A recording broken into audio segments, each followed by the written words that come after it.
नमस्कार, आप देख रहे हैं राजनीति 24 न्यूज। आइए डालते हैं इस वक्त की बड़ी खबरों पर नजर।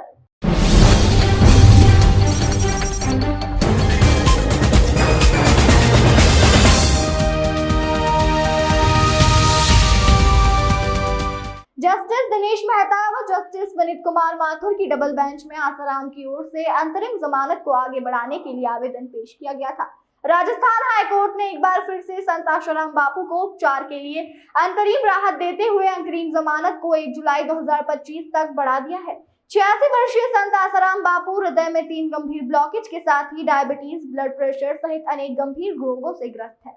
वहीं आसाराम बापू के मामले में एक यह प्रश्न भी उठ रहा है कि जोधपुर सेशन कोर्ट के फैसले के खिलाफ हाई कोर्ट में अपील क्यों नहीं की गई। बताया जा रहा है कि गुरु आज्ञा के नाम पर हाई कोर्ट में अपील नहीं की गई, तो क्या आसाराम बापू स्वयं नहीं चाहते कि निचली अदालत के उनके खिलाफ किए गए फैसले को ऊंची अदालत में चुनौती दी जाए। ऐसा होने से निश्चित रूप से बापू का केस मजबूत होता, किंतु कहीं ना कहीं मिसअंडरस्टैंडिंग पैदा कर गुरु आज्ञा के नाम पर बापू से संबंधित कतिपय लोगों द्वारा बापू के साथ ही खेल किया जा रहा है। बता दें कि आसाराम को जोधपुर में नाबालिग से बलात्कार के मामले में आजीवन कारावास की सजा सुनाई गई थी। उनके वकील ने उच्च न्यायालय में सजा के खिलाफ अपील दायर नहीं की, लेकिन उन्होंने स्वास्थ्य के आधार पर अंतरिम जमानत के लिए आवेदन किया।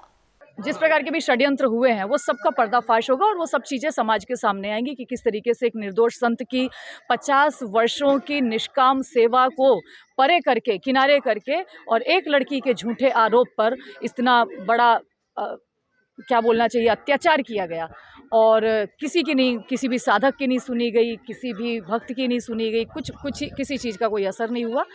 लेकिन ठीक है, कोई बात नहीं, अभी भी हमको आशा है कि न्याय मिलेगा।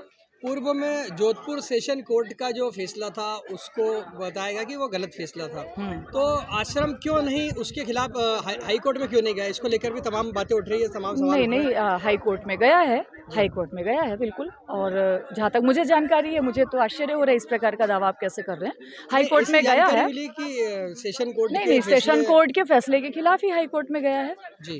हो सकता है फिर मुझे उतनी ज्यादा जानकारी ना हो, बाकी हाई कोर्ट में गया है। ऐसा बताया जा रहा है कि गुरु आज्ञा के नाम पर कुछ चीज़ों को रोका गया था उस समय।